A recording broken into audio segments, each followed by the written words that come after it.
All right, it's Tuesday, April 16th, a little bit after 6, and we welcome you to the annual meeting of the town of Sevastopol.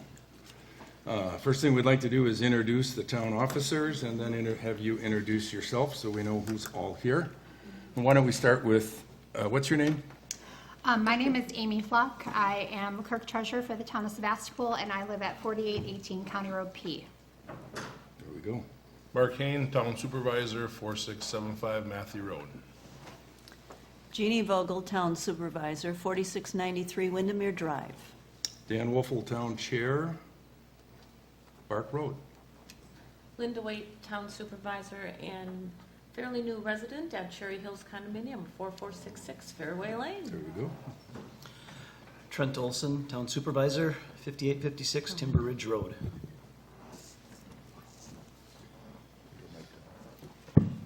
Okay, let's start.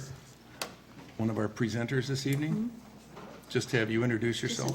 Just- Elizabeth McMaster, I'm with CLA, consultant for the town. Dick Weidman, Country View Road. There you go. Dale Vogel, I'm a county supervisor on the Bayside and Windermere Road. Arlene Wolfel, Bark Road. Michael Zimmerman, State Highway 57, just down here. Cool. Keelan Montevideo was Sturgeon Fire. Henry Parsons, Bayshore Drive. Chuck DeVerde, and I'm on Route 57. Hugh Zuttle, I'm the District 14 County Supervisor on the quiet side of Sevastopol, Glidden Drive. Jackie Exlin, 0.63 Road. George Zachariason, Lockport Trail. Bill Schuster, Glidden Drive. There we go. Jean Elsie, Glidden Drive. Can't even see you, Gene. You're back there somewhere. Oh. Okay. And our two videographers are? Derek and East Country View Road. Riding track on Glidden. All right. Well, thank you and welcome all. The first order of business would be for us to give the oath of office to our newest board member, Trent Olson, and I will leave that up to the, And we can have Jeannie stand up as well. I also. oh, that's right, my Be sworn in. apologies. Yep, Yep. That's right, you did win. I did win. All right. So if you could stand up and raise your right hand.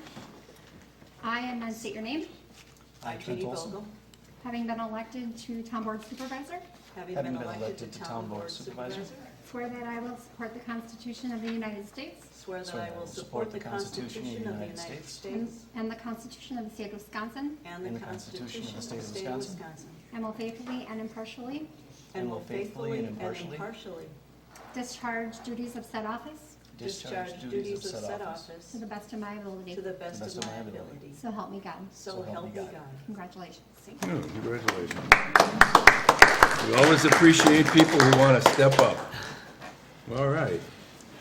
All right, at an annual town meeting, it is also possible for electors from the floor to make a motion. For example, we're going to review, not really review, but we have the annual meeting minutes from Tuesday, April 18th, 2023. You will find if you've perused them that we're going to talk about some of the same things a year later, hopefully with a little bit better update. But we would need a motion to approve the annual meeting minutes from April 18th. You can make it from the floor, and if not, someone on the board will. I'll make that motion, Chair. All right, we have a motion from Laddie and a second from Dale. Anyone have any questions relative to the annual minutes? If not, all those in favor signify by saying aye. Aye. Opposed? Jeannie? No, she's back there somewhere. It's okay. All right, thank you. All right, we're going to have a number of special reports tonight. We're going to start off with a presentation and review of our 2023 audited financial results. Elizabeth introduced herself earlier, and she will take us through that.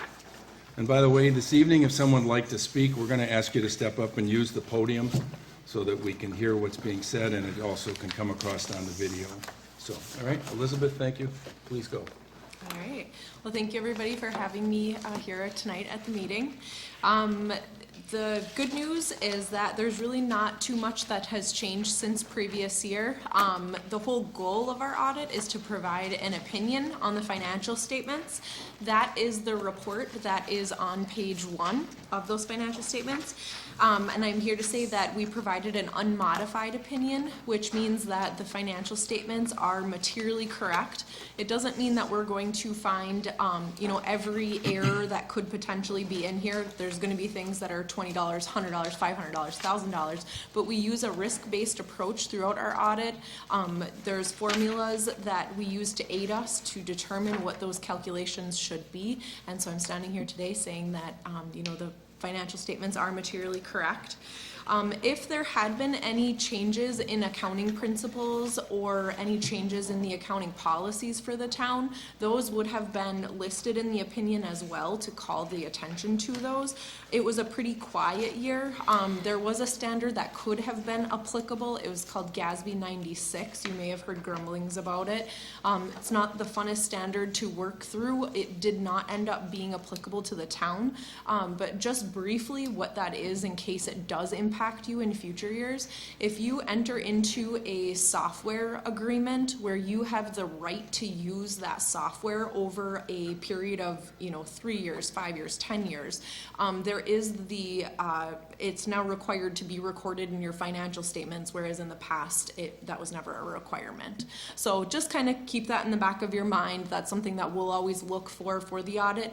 It's something that has impacted some places, but as I said, it did not impact the town this year. So pretty routine year. Skipping ahead to page 6, when the financial statements are issued, there are essentially 2 sets of financial statements in here. This is just how the standards are written in relation to governments. So page 6 is known as the government-wide statements. This is where you're going to see all long-term items in here. So the town's participation in the Wisconsin retirement system, that's something the state of Wisconsin is unique, I would say, in the fact that it's a fully funded plan. Depending on how investment returns do, it's sometimes a slightly overfunded plan, sometimes a slightly underfunded plan. That's nothing of the town's doing. It's all administered at the state level. But if you're looking at page 6, and if you're just kind of comparing last year to this year, you'll see up at the top of the page, in the assets section, there's a line called the net pension asset. In 2022, there was a balance of $27,000, and this year it's 0. Well, that's because of the way the market fell this year. It was an asset last year. It went to a slight liability this year. This does not mean that the town is on the hook for this money. If the plan were to completely crumble and they had to pay out this benefit now, that's the amount of money down in the liabilities section, the net pension liability, that just shy of 18 grand there. But that's just something that's a requirement based on the accounting standards to be recorded. That's not necessarily, a liability to the town that you owe tomorrow or anything like that. This schedule also shows your long-term obligations. So the state trust fund loan that the town took out a few years ago, that's being paid down every year. So this statement will show those long-term items.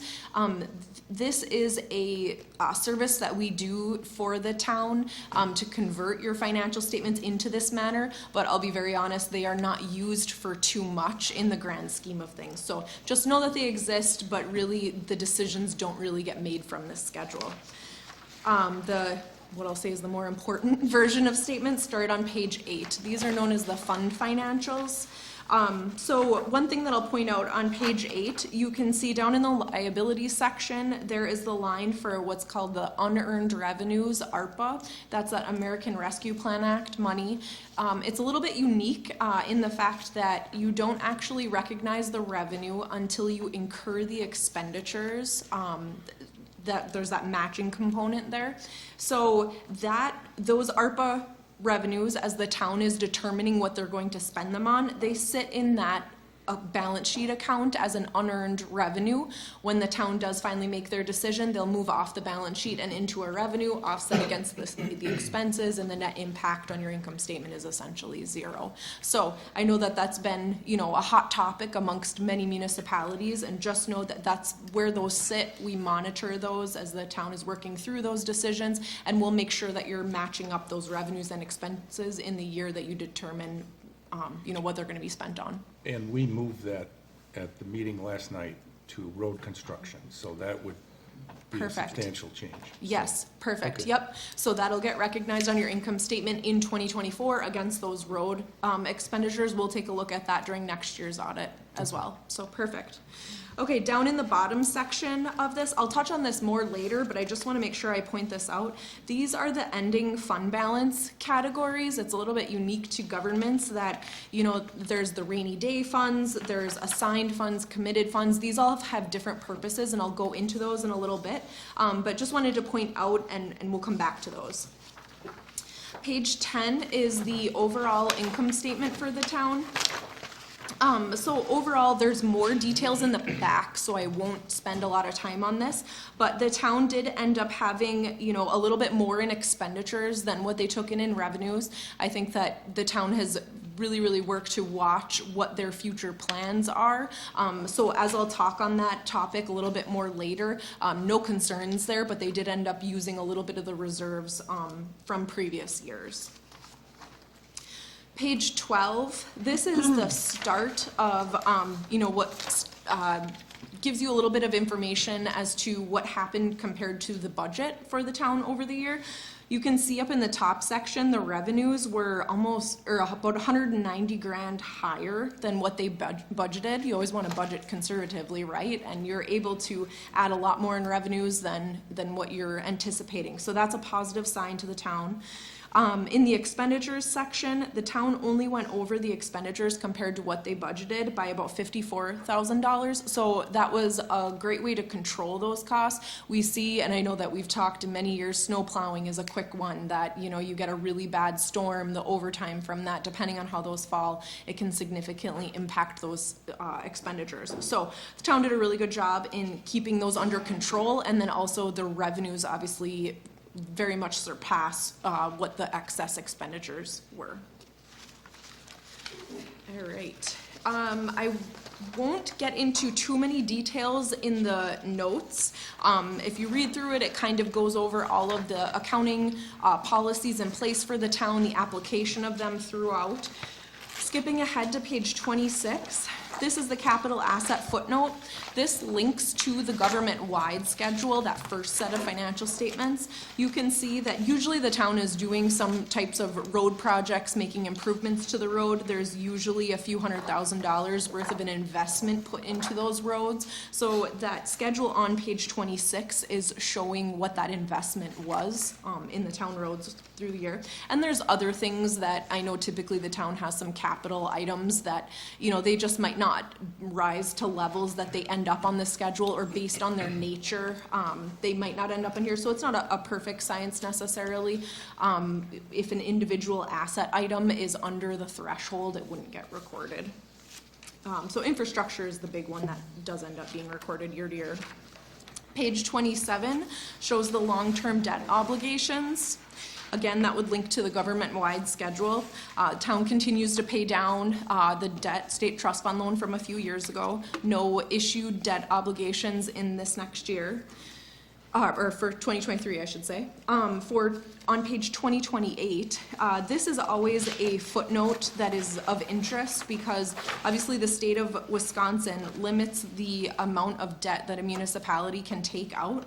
The town of Sevastopol is in a unique position that you guys have a ton of room in your debt limit.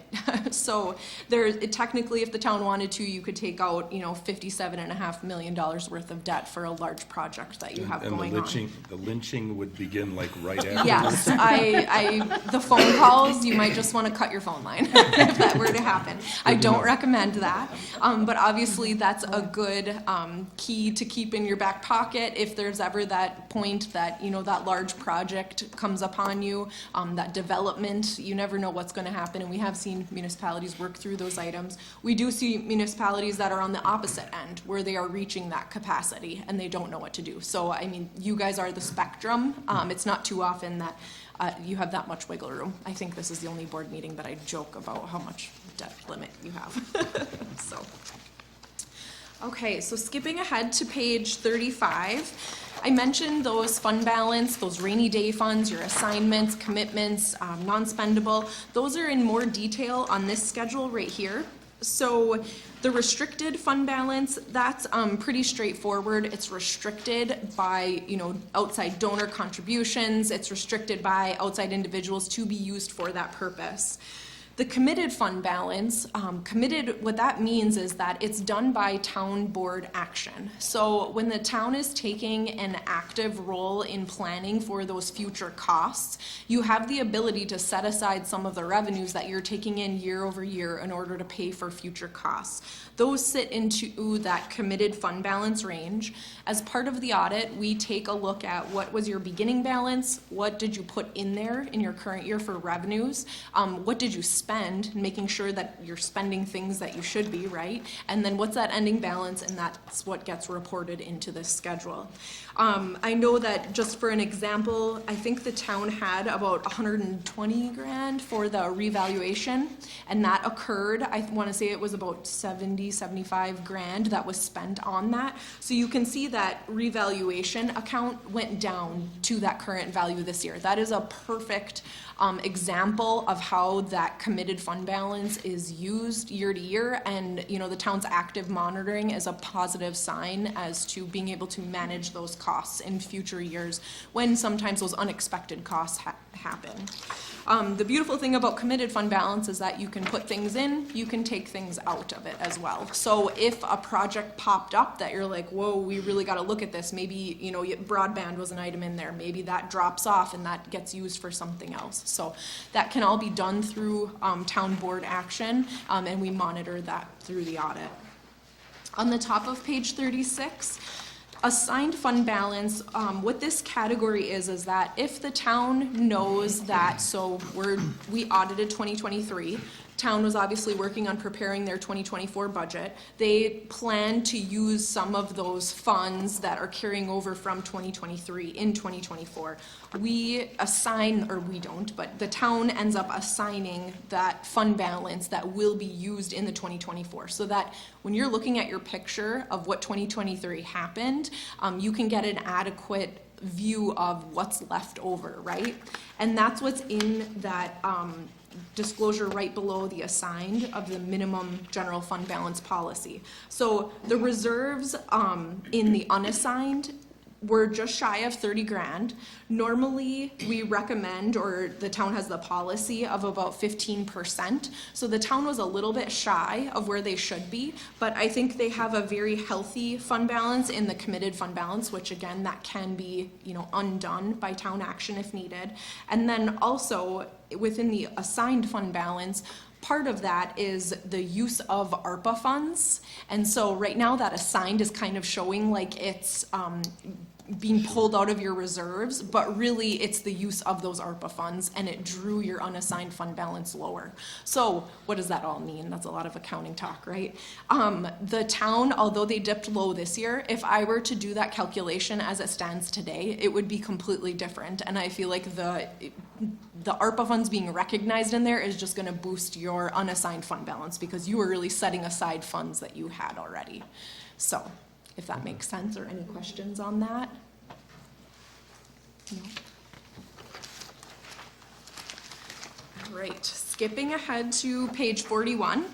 I'll just highlight a couple of this is the much more detailed version of the income statement, so this will also match the front, but this is really what you know, people can relate to and you're seeing day to day.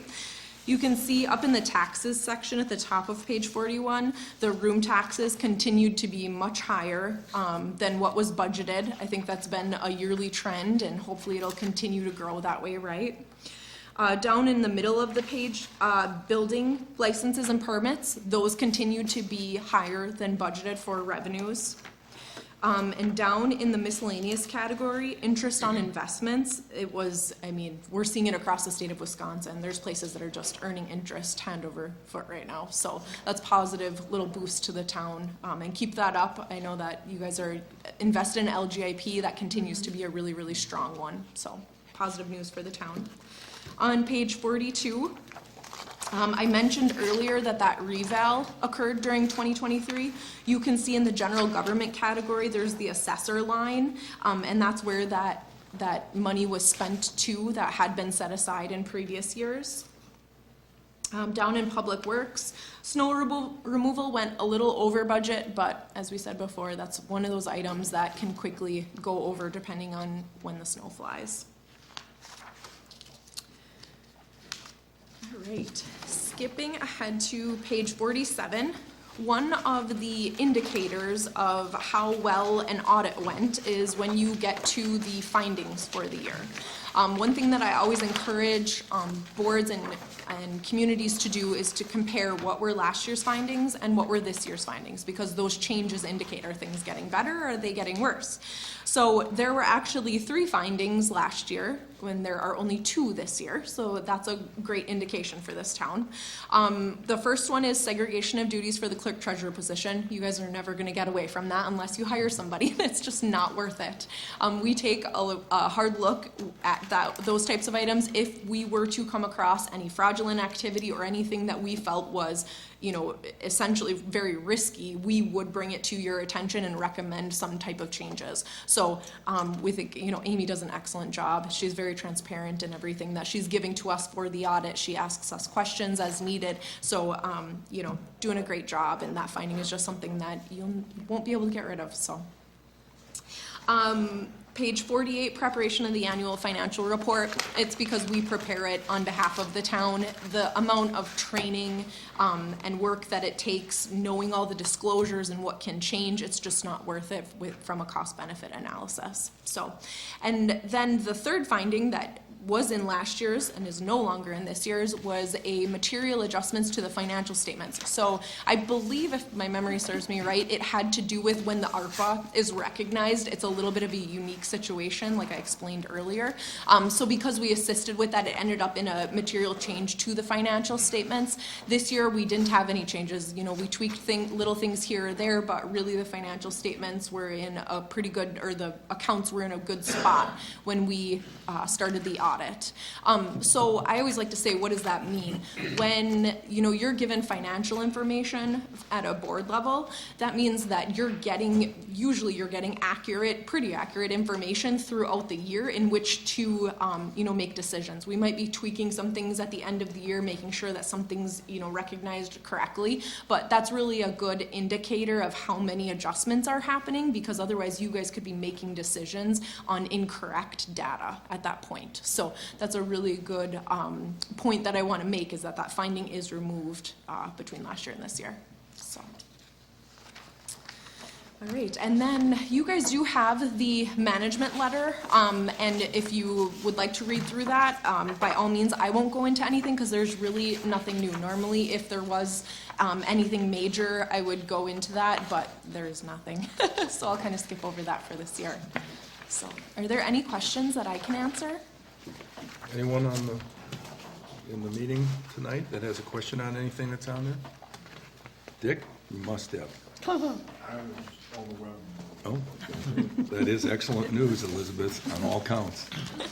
All right, any from board? The only question I have is, what exactly are we doing that we are so far ahead on our, that 53 million that we can borrow? Like, what specific things? I mean, it's awesome, but It's a calculation based on our assessed equalized value. Yeah.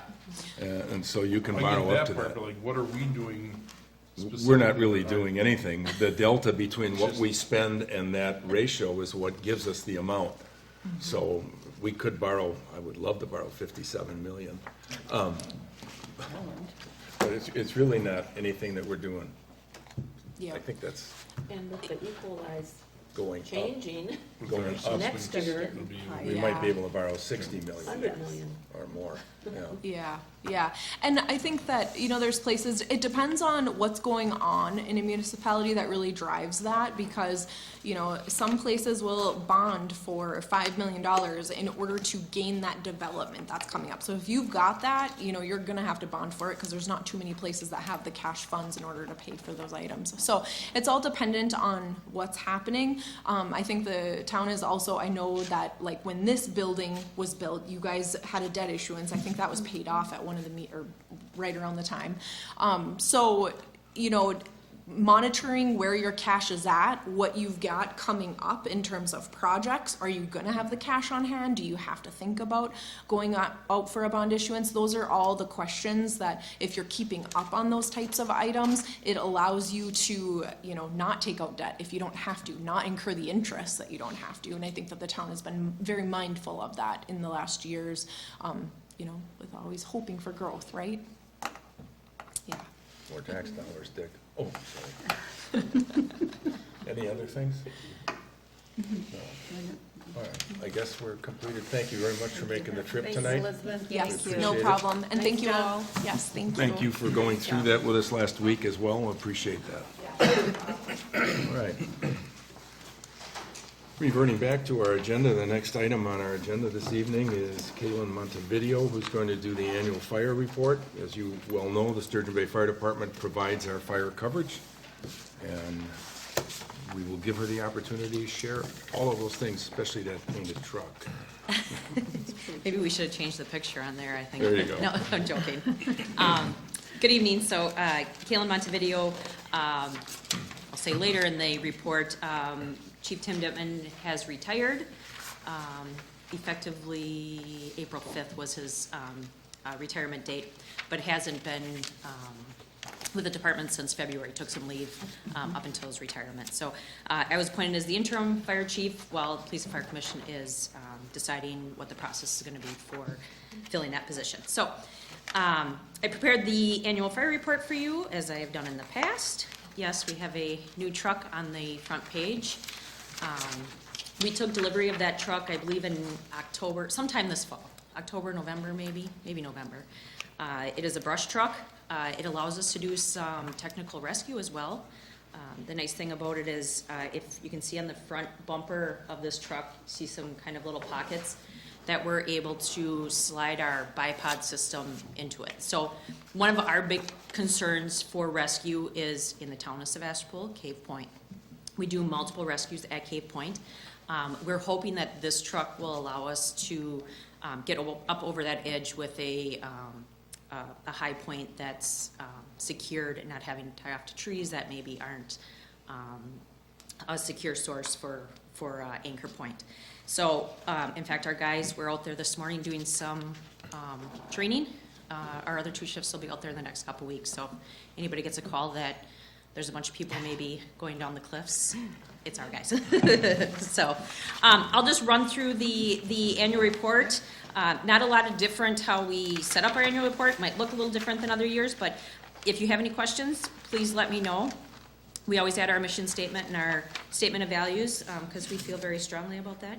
We have not moved in the city. Our two stations on the east side and west side have remained the same.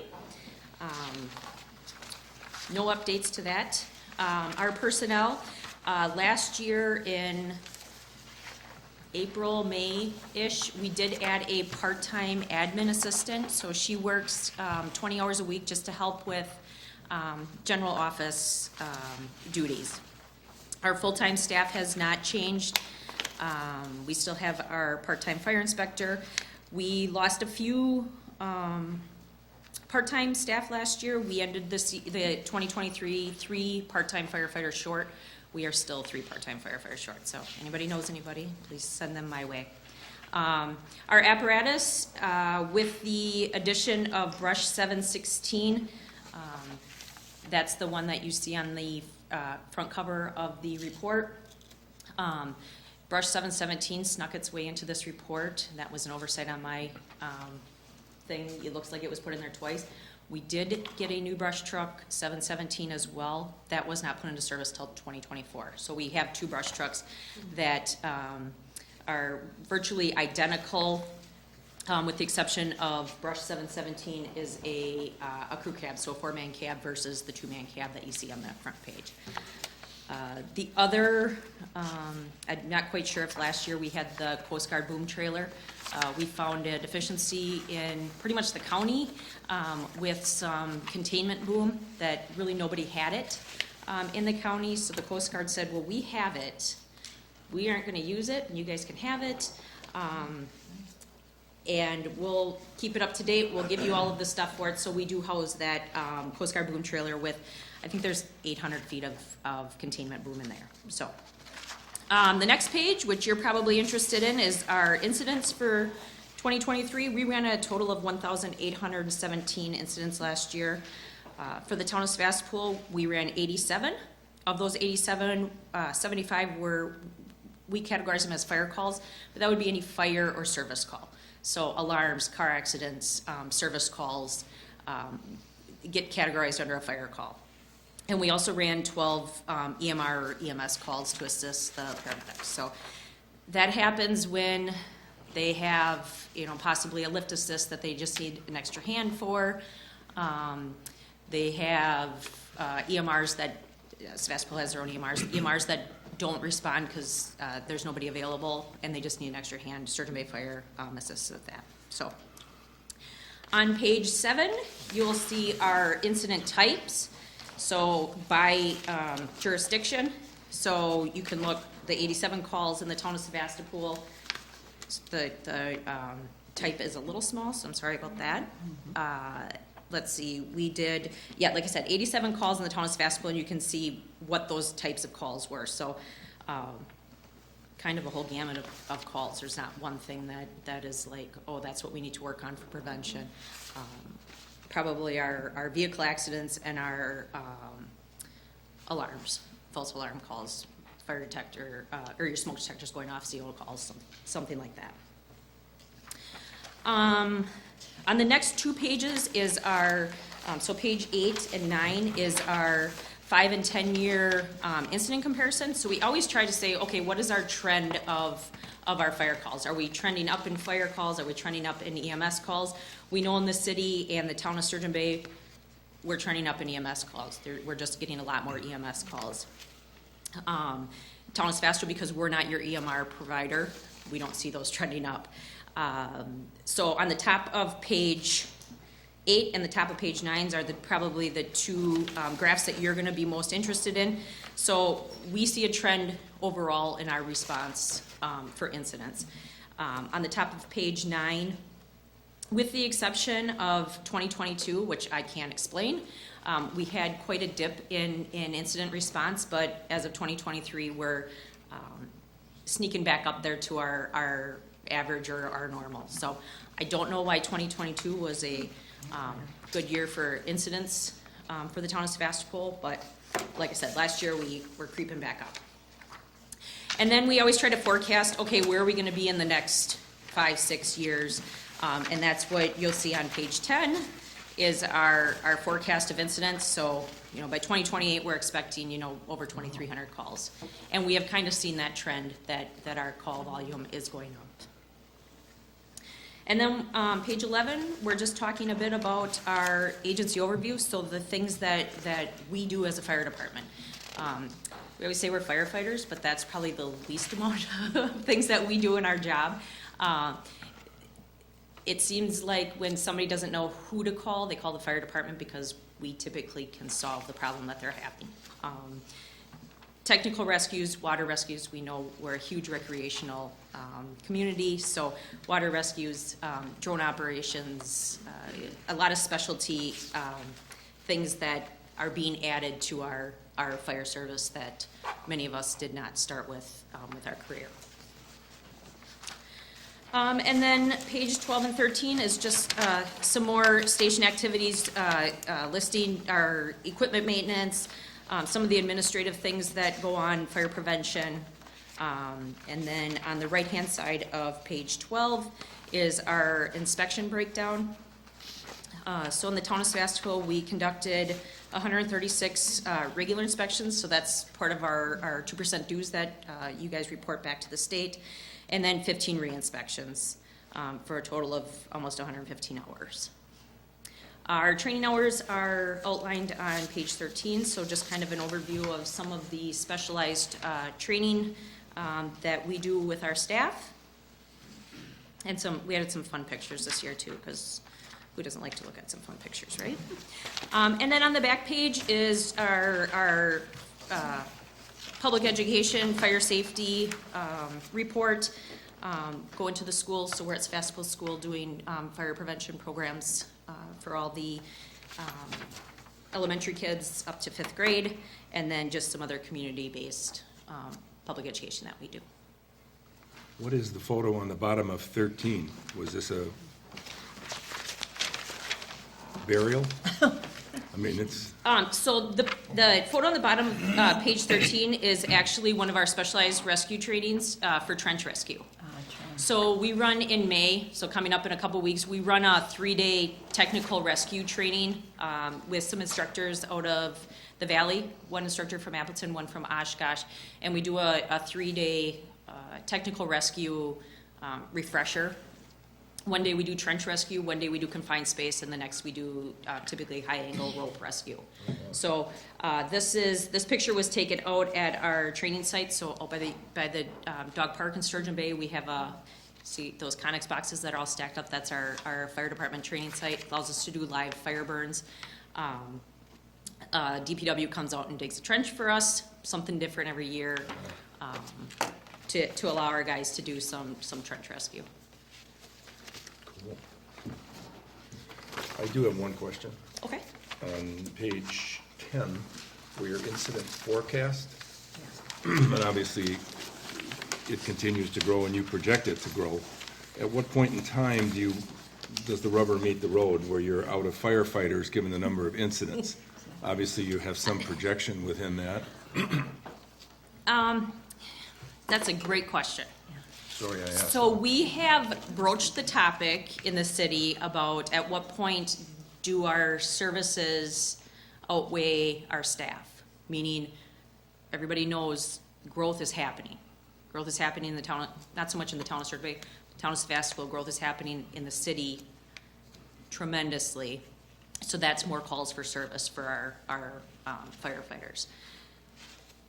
Where does that go? Of course, everybody's budget is tight.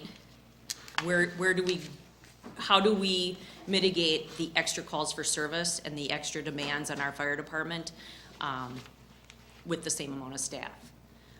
Other than adding Brenda, our admin assistant, last year as a half-time, we added our part-time fire inspector in 2020-ish. He works 24 hours a week to help alleviate some of the inspections that we have to do. So every building that goes up, that's 2 more inspections a year that we have to do. So you can imagine how quickly that can add up. But beyond those 2 part-time positions, I don't know that we've added any positions in 10 plus years, probably 15 That's years what I maybe. was gonna ask. Yeah. So that's a conversation that I think needs to be had through the city, but it hasn't gone too far yet, so. And you've added responsibilities because now you're probably more of a backup to Bug or Nassawapi than you were in the past? Or maybe not, but I would guess. Yeah, I would say yes. I would say yes, county as a whole. Everybody is relying on their mutual aid Right. because, like us, we're short 3 people. We rely on our part-time staff when our on-duty guys leave the city or are tied up in the city.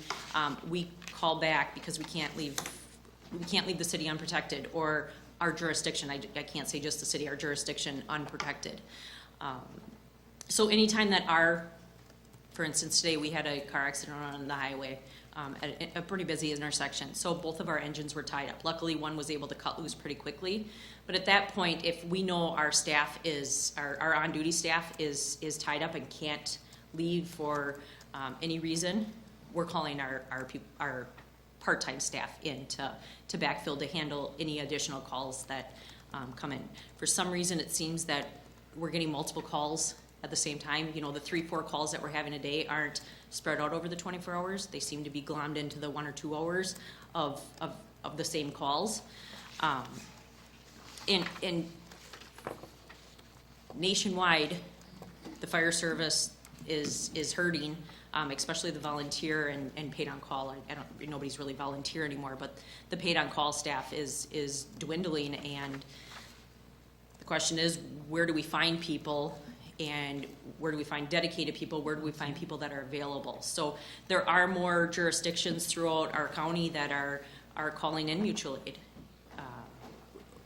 We rely on mutual aid for the town, for insurance ratings. I'm sure many of you know that we have auto aid agreements with Egg Harbor and Jacksonport because of our unique county, that we just can't, we can't meet the requirements to give a good rating. Right. So it's difficult throughout the county. So the new fire chief is gonna have to get some bodies. That could be you, that could be. We gotta find some bodies, so if anybody knows anybody. Okay. And it's getting very difficult, so it's a never ending. I will be with the department 25 years this summer, and I believe we've been talking about recruitment and retention all of those 25 years of me being here. So it's an ongoing issue, and nobody can seem to solve the problem. So It doesn't bode well for the communities that are primarily all volunteer, and yeah. there's not the staff there either, so. Right. At some point in time, it's gotta go to a county-wide fire, just like we have with paramedics, but that's my opinion. So, Yeah, I think there's probably some discussions that need to be had to combine some resources or solve some issues that are lingering throughout our county. Anyone else have any questions, Linda? I'm really surprised at the number of medical assists. Are you required to send somebody from the fire department every time there is a medical assist? That's one question. And then I'm shocked at the number, 12 in Sevastopol and 54 in the town of Sturgeon Bay. And then looking at your forecast, because it's no secret that we are an aging population, I'm sure that number came into play anticipating more and more medical assists. Correct. So, couple answers to a couple of your questions. Each town or municipality has an EMR, or a first responder group. So first responders are now called EMRs. Town of Sevastopol has their own EMR group. So that's why yours are so low on our report. In Town of Sturgeon Bay, in their contract, we are their EMR group. So any medical call in the Town of Sturgeon Bay, we respond to that. So Sevastopol had a lot more calls than that. I don't know how many you had. We only responded to 12 of them. In the city, we are the EMR group in the city. So anytime you call 911 in the city for an ambulance, you're getting our on-duty crew, one truck. Our EMR calls were up substantially this last year versus the year before. I think the year before, I'm gonna say 25% of the calls were made by our EMR group, and they increased that, did some training, and I think last year basically almost doubled the number, which would have helped us. Same issues that you talked about, you know, they're not on the tractor, they can't jump off and answer a call and whatever, Right. so. Right. Anyway, I was glad it was only 12. And next year's report, how we're reporting our EMR calls in the town of Sevastopol is gonna look different. So they're gonna actually be a governmental assist.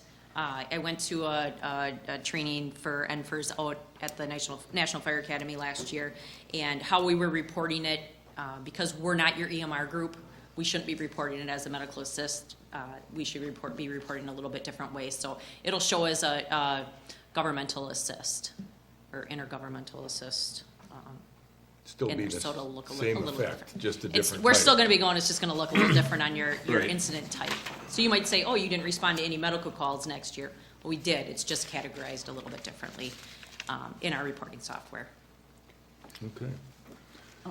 Anyone? Hugh, you got a question? Yes, actually I have I have three. The first is, and just for the record, up until today, I was on the Judicial and Public Safety Committee for the county, which has EMS and the sheriffs, et cetera. And we're looking at response times as the county looks at investigating putting a facility between, EMS facility between Sturgeon Bay and Sister Bay. So I'm curious on a couple of things, because the county, up until, we started pushing it, they haven't really looked at response times. They just look at call volume. And so we're pushing them to look at response times to give us a better metric, because that's what our customers expect. How fast can you get there? So I'm curious is how do you define emergent versus non-emergent calls? And like, for example, is a fall non-emergent or is a fall considered emergent? So response times to me are a very tricky thing to say, hey, we responded 8 minutes for emergent. Because, again, Sevastopol, when we respond in the town of Sevastopol, we may be responding to over by St. Joe's Mausoleum, right by Walmart is the town of Sevastopol. We're going to get there in about 2 minutes.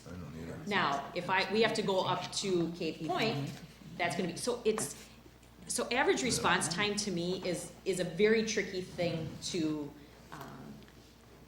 talk about. So when you say, if we have 2 calls throughout the month, those 2 calls may be all to Cape Point. So it might look like we had a 17-minute response time, but we only had maybe 2 calls because it was a long haul, winter time. So I always caution on response times. Now, when we talk about emergent versus non-emergent, our emergent and non-emergent response is determined by the officer that's responding.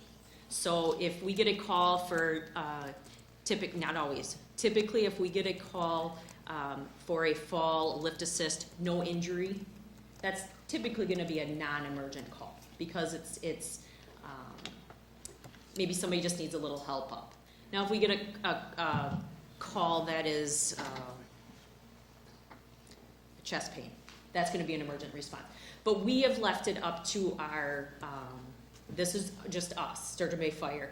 We have left it up to our officer our officer on duty. I shouldn't say our officer on duty. Our officer that is responding to the incident on whether they respond emergent or non-emergent. They may respond non-emergent and we get information and they upgrade to an emergent response. So it really is all situational with the call. And it's a little bit of echo. No. Echo. And yes. So in our reporting Echo. software, they have to document whether too it's an loud. emergent or non-emergent call. Okay, great, thanks. And then my last one I know. is actually relative to Cape It's all Point, right, I asked them to.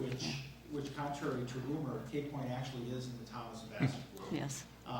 And Finally got and that the point. question is, obviously Jacksonport is closer. Yes, no, or is it because they're a volunteer fire department in the 17 minutes it takes to get your closest unit there, is that faster versus say a volunteer fire department? And does a call center for the county automatically dispatch you because Sevastopol is part of your, if you will, jurisdiction? So anything in the town of Sevastopol, we are going to be the responding agency. So any call within the town of Sevastopol, fire-related call, not EMR, we are the responding agency, so we will get alerted. Okay. Are we going to respond faster than Jacksonport? Again, situational. They don't have they may not have somebody that can respond, so we may not get a response from them. But any, especially during summer, fall water rescue, we rely on their boat. They have that, I call it the Crazy Legs boat, but the Sea Legs boat where they can drive Yep. the boat right in there. So we'll automatically request Jacksonport. So we do a request through the comm center to page Jacksonport for their boat. So that's something that our guys are already doing. So they're responding as well. These times only reflect Sturgeon Bay's response. So Jacksonport would be doing another report saying that they gave us mutual aid. So what happens is when it gets uploaded into the federal NFIR system, those 2 reports marry together somehow. They get put together because we say we received mutual aid from them and they say they gave it to us. So the reports kind of marry. But as far as call times is just the call time response from Sturgeon Bay. Great. But yeah, we rely on them at Cape Point quite frequently. So. Thank you. Anything else? I have a question. Oh. So a couple years ago, and I know that you're having staffing issues, but I believe a few years ago with the annual report, you guys briefly mentioned that you were looking at possibly doing a third station somewhere kind of more north of the town, just to kind of, because of the expanding with, like, because you guys needed extra coverage. Is that still in the possibility, or what's going on? Because I thought they mentioned that. That was a conversation, I think, that was had, you know, during a negotiation of the contract and getting better ISO ratings, but. Yeah, we looked at one point in time in building a building where I don't want to say an extra, but a fire truck could be placed in our community, but it would not be staffed. And the idea behind it is that there might be staff firefighters that live in our area that could respond quicker to pick up the hardware. And we pursued it with the school district, and I talked to Chief Dittman about it and everything, and in the end, it didn't pan out. The requirements for the equipment, the requirements for a cistern, to hold the water, et cetera, it just didn't work. So we dropped the whole thing and reverted back to what we have today, so. Well, I was just wondering because, I mean, if the county was also looking for that extra EMR station in the middle, and they're looking for around Jacksonport, Egg Harbor, northern Sevastopol area, I mean, is that maybe something we can kind of look into to possibly pursue? I have to give that back to the county, I guess, and let them figure out where they're gonna go. I don't know that a joint, I don't know, I'm not sure, but I don't know that a joint fire station and another paramedic station in our community is feasible, possible, staffable. I think the conversation that was had yesterday or the day before was that even the paramedic station may not be manned fully, might only be manned partially during the summer months, during peak activity. So it might not, even if it happened, it might not buy us anything. But I'd have to toss it back to that group, let them figure out where they think the response needs to be. So we could borrow $57 million. We could buy our own, we could buy all of your employees and all of your equipment. I mean, don't get me wrong, I mean, like, the response time for you guys are great, and also the Sevastopol EMS, they're like almost instantly anytime there's a call. But we also hear the other reports where, like, more towards the southern part of Sevastopol, it's a slower time because there is no EMS coverage on there sometimes, with Sevastopol, that is. And we have to rely on you guys more on that aspect. So I was just wondering if there was some happy medium that we could look into. I guess I will wait to hear back from the county and see what's up. Right now, it's not on our plate, but that's not to say it couldn't, so. All right. Anyone else? All right. Caitlin, thank you very much. We appreciate it. Best of luck in securing the title permanently. Yes. We like working with people that understand the community for 25 years, too. So, all right. So, I'm going to take a few minutes and talk a little bit about some of the highlights in the town, and then from there we'll go into broadband and town park, et cetera. So with that, I guess I'd like to say if you made it to the polls for this last election, thank you. The weather was anything but ideal. And I also have to thank those of you who voted for the woman on my right, Ms. Vogel, who has played a vital role in ensuring our ability to complete broadband expansion in our town. It would have been extremely difficult to bring someone new on board and say, oh, by the way, it's your project. I know I would have run for the hills, but I'm very glad to have her back. Thank you. You're welcome. Also, last night, I spent a couple minutes thanking Derek Daniil, who is no longer on our board, for his 4 years of service. He was on our Plant Commission and Parks Department. And so we thank him for his years of service. And at the same time, we'd like to welcome Trent Olson, who's on my left, he is the newest member of our board. And Trent follows in his father's footsteps His dad, Tom Olson, was on the town board from 1996 to 2006. I hate to say I was on that same board, and Linda was there as well, so two of us knew Tom from that, so welcome, Trent. Thank you. Take a couple minutes now just to update you on a couple projects. The newest project right now in our town is the construction of a new restroom at the town park. And trust me, if you've never been in them, you could miss that opportunity. They sorely need upgrades, and we hope to achieve that this fall. We were very fortunate to receive two significant grants, one from the Ray Brook Fund and the other one from the Door County, Destination Door County Community Funds. Between those two organizations, they gave us $120,000, which is a significant contribution towards what is going to be a fairly pricey project.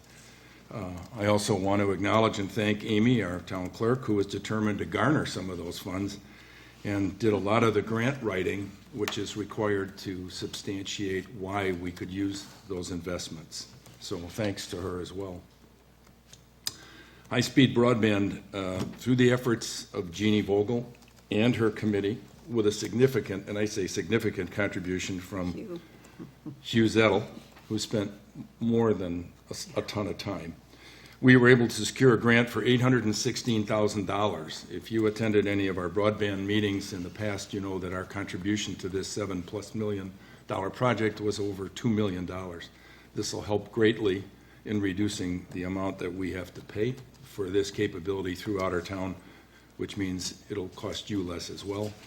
And when we look at the analysis between what this service offers and what you're paying in many cases with charter and other alternatives, you might actually come out ahead because the cost is so much less. So it could be a positive all the way around. This is a huge win for the town, getting these grant dollars and securing somebody reliably, AT&T, versus the bug tussle of the past. It eliminates the negative impacts that COVID brought for our school kids looking for internet access during those educational problems that they had during COVID. It brings high-speed access for every person in our town. You may not subscribe to it, but it's going to be at your door. It also allows expansion for those people that might be seasonal residents that would like to become a permanent resident in our town, but they needed access to high-speed internet to run their business from home. So we see that as being another positive in increasing the residency in our town. And lastly, it improves operational enhancements for all of our local businesses. Obviously, their processing and ordering and everything else that they do. So overall, I think it's going to be a great positive impact on our community, and I look forward to the first time that they hook somebody up and we can go toast or something. You're going to hear a little bit more from Jeannie on the AT&T implementation timeline, and Mark will also talk about other park improvements that we have made and are making investments in. I'd also like to take a moment to recognize the retirement of one of the founding members of our emergency medical responders, the EMRs. Although the individual is not here tonight, Tim Flieger has decided to retire after 28 years. Why? I don't know. He could have made 30, he could have got the gold watch, but he has decided to hang up his stethoscope, blood pressure monitor, whatever. He happened to be one of the founding members of our EMRs in our town, and he has our undying gratitude. I'm sure he saved a lot of people's lives over those 28 years. So we have a small token of our appreciation for his service, and Amy will see that he gets that in the next few days. So Tim, if you tune into this, thank you very much and enjoy retirement. Okay, last item on my agenda, then I'll be silent. I'd like to take a moment to discuss how to obtain accurate information regarding town business. I mention this because during the last election cycle, a simple land survey project that the town undertook to assess our property lines turned into a rumor that we were selling our beach access points along Glidden Drive and other areas. Nothing could be further from the truth. We also had some similar concerns come up with regards to property revaluations, rumors versus fact. So there are a few sources that I would encourage you to use to get the accurate information. Obviously, check our website. It's a great resource. It's almost like Fleet Farm. If they don't have it, you don't need it. It's on our website. Information on reval, broadband, permits for building. I mean, you name it, it is out there. If you have a question, feel free to pick up the phone and call or email one of the supervisors or the chair. It makes no difference. That's what we're here to do, is to help in resolution and understanding. Of course, you can watch our monthly meetings either on our public access channel. We're the only ones other than the city that have that. And we also have a YouTube channel, so if you like to just go forward, fast, hold, whatever, YouTube gives us some flexibility over the channel. You're welcome to attend our monthly meetings, annual meetings, budget hearings, whatever. All of our agendas are posted. If you'd like to get a copy of our agenda, all you have to do is call the clerk. She'll put you on a list, and for anything that comes up, you will be notified by email prior to that event. And lastly, I would say, don't rely on social media. It's just not accurate. So anyhow, that's it from my perspective. So thank you for listening, and I'm going to have Jeannie talk a little bit about broadband. So the floor is yours. Thank you, Mr. Chairman. Thank you for the kind words. I get very emotional when I'm thinking about broadband because it will impact the lives of our communities so much. So I'll try to keep it together. So as Chairman Wolfel stated, we did receive over $816,000 awarded to the AT&T Town of Sevastopol by the PSC, the Public Service Commission. Reading some of the comments made by the commissioners, it was very apparent that the letters of support received as part of the application made a positive impression, an amazingly positive impression, on the commission. Therefore, I would like to thank those that wrote those letters. The Sturgeon Bay Fire Department, Door County Economic Development Corporation, Do Good Door County Sheriff's Department, United Way of Door County, Destination Door County, School District of Sevastopol, Door County Medical Center, Clark Lake Advancement Association, the City of Door Administrator, Cherry Hills Resort, Polich Farms, Chanticleer Cabins, Jeff and Brenda Lang, Tom Dumnick, he's going to love me, he's my neighbor, Dumnicka, and I'll kill Dave and Lynn from Sunny Point, their name, Zajoyski,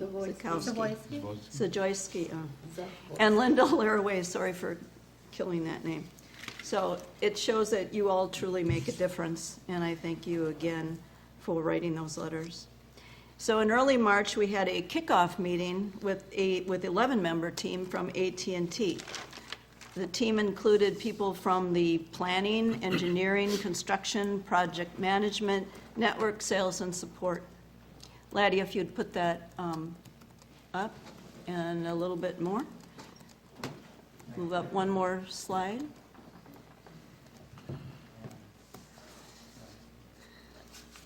There we go, right there.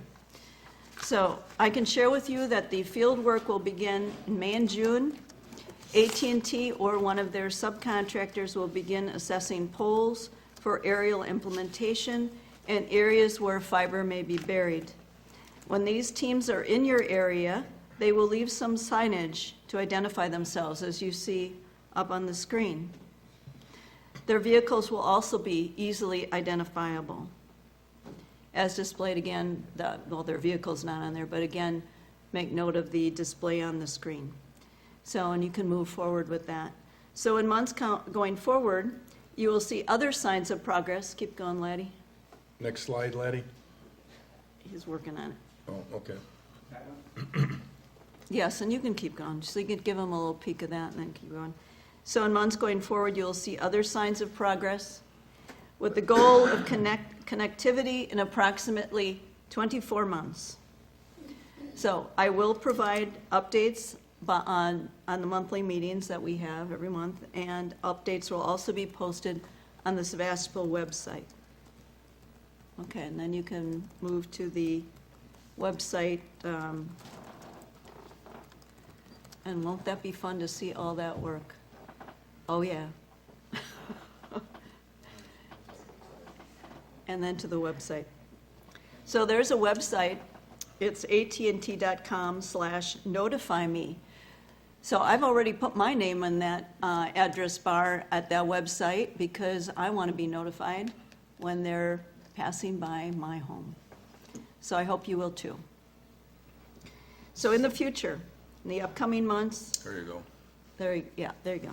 There'll be educational programming. We're going to be working with AT&T to set that up. I can't tell you exactly what that's going to look like right now, but it will be coming.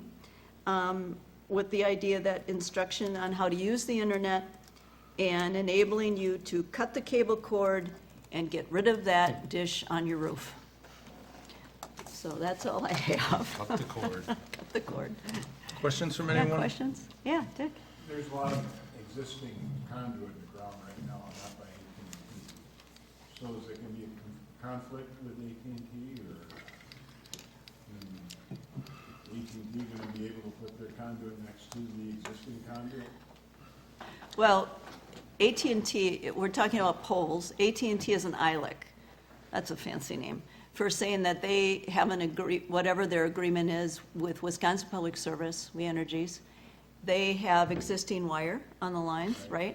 They can wrap that with fiber without any permits, okay? So that is not a problem at all. That's going to be about half of our community, About roughly 50/50, right. yeah.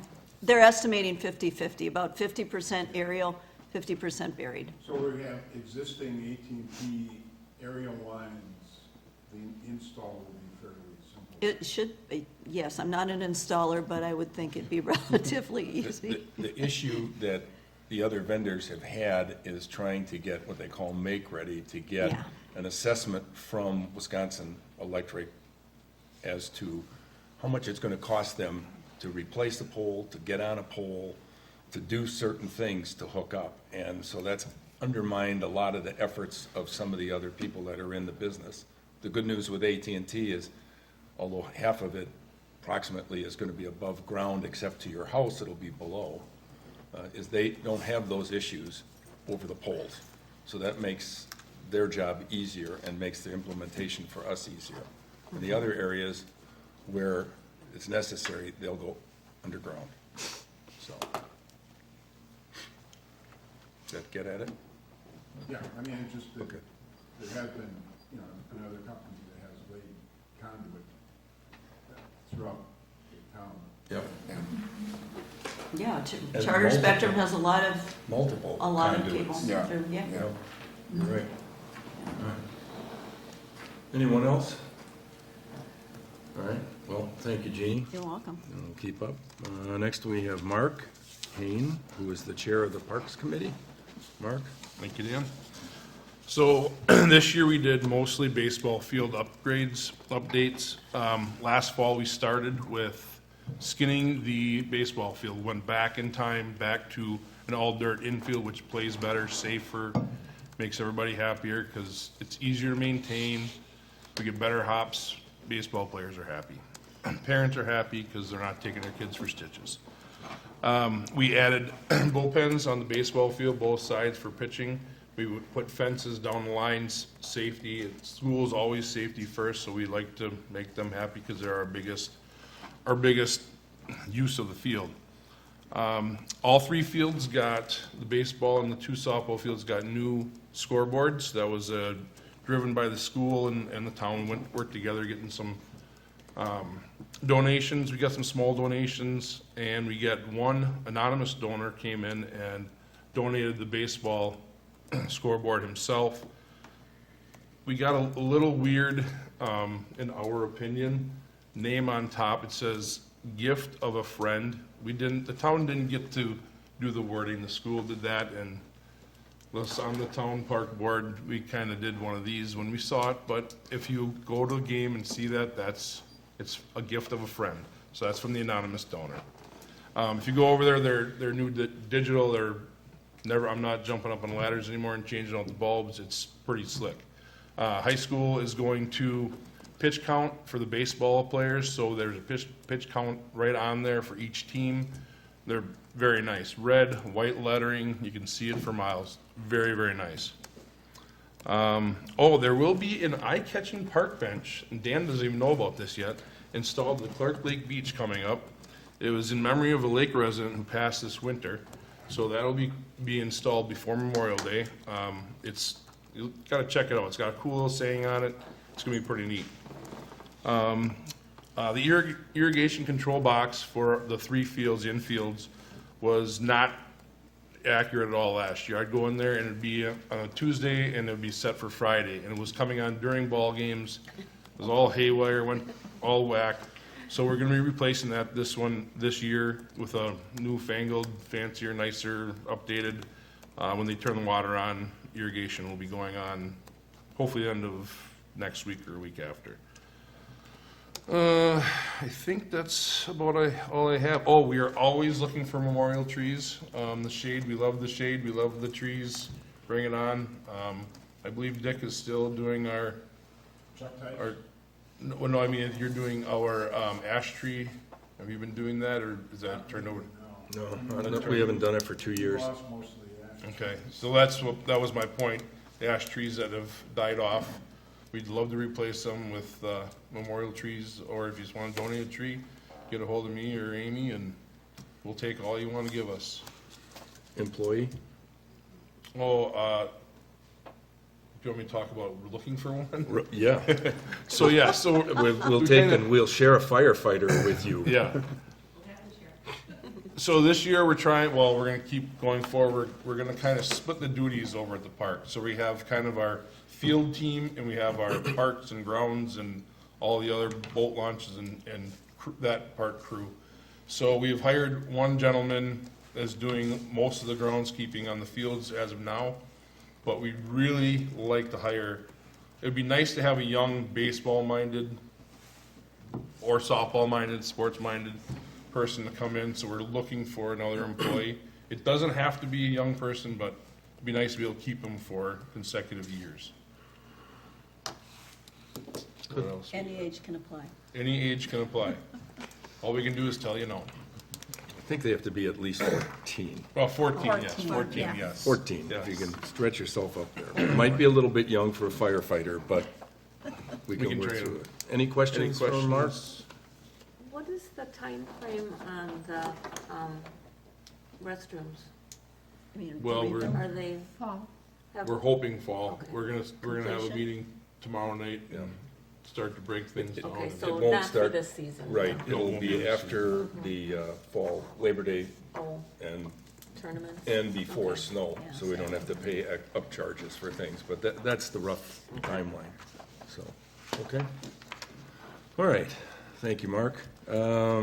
Next item on our agenda is called Vision for Future Needs and/or Projects.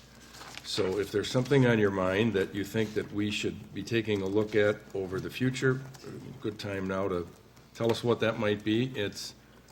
Most of what we do here is driven by what you tell us. So going back to the early days of the comprehensive plan, one of the key things that came up was internet connectivity, and it's taken us a few years, but we think we've achieved or will achieve that goal. But if there's something else in your mind, feel free to share that with us now or later. Anyone? I had an idea. Should we have a generator? Just looking at the election. Now, all of the machines have battery backup, but I think they're only good for a few hours. They are only good for a few hours because the day of the public test, I had the machine plugged in the whole time before it. And then while I was doing the public test, I did not have it plugged in, and it was only good for maybe 2 hours. Yeah. So I did that day call Kale in Montevideo because we were preparing for the possible lack of power. And we did have a backup plan in case the power did go out. We were very happy that it wasn't the day after. But we did have a backup plan in case it did go out. So it's possibly something that we would want to look at for a budgeted item maybe for 2025. Right. I don't know what the cost of a generator is or how big Depends on the a size. generator we would need for the town hall to at least have lights, heat, and the machines up and running. Big. It wouldn't be very big, Wouldn't have to be too big. no. But we have power in the TV room. And We have it by the ops machine, but that only, I know, but maybe what we should look at is expanding the connectivity off of that, because it's got more capacity than we are even touching. So, I But mean, that is we can only look at, we can look at either, Box in Yeah. Randy's office there, right? and that power supply can run, it's huge. So it's possible that we may need to reconfigure, and we can take a look at that absolutely. and see if we can do that, Well, so. that's even something too, like, you saw there's communities and churches and stuff, like Washington Island, for example, the church and the community center, they let people come in, warm up, take a shower. Obviously, we don't have a shower here, but Right. if we do have a generator and it's long, and people are out for quite a long time, it'd be a warm place to come and hang out. Okay. Anyone else, anything? All right. Any electors' concerns from the floor? Or resolutions in written form from the floor? Hearing none? All right. So a few announcements. We touched on this a little bit last night. Because of the revaluation, well, every year we have an open book, but this year is probably a little more important that you understand that role that plays in your assessment. We expect the assessments to come out from the appraiser in the August timeframe. There will be an open book on September 8th from 11 to 4 p.m. And also there will be an opportunity for you to talk to an appraiser on Tuesday, on Tuesday, September 10th, from 10 to 4. When you receive your assessment, there'll be a phone number and you can call and request a time to talk to the individual. They will set it up. Don't bother to call until you get your assessment. But when you do, if you want to talk to someone, they will establish a time for you to do that. And/or you're welcome to come to the open book. Either way, whatever's most effective for you. Should you not be elated with the results of that discussion, the Board of Review is scheduled for Thursday, September 26th, from 1 to 3, and that's in person here at the Town Hall. All right? Any questions relative to you? Yeah, relative to the reval, when do they anticipate being done? I think they're At the supposed to be end of done by this month. April, Yeah. With the field work, Yeah, by the end of this month. end of this month, yeah. okay.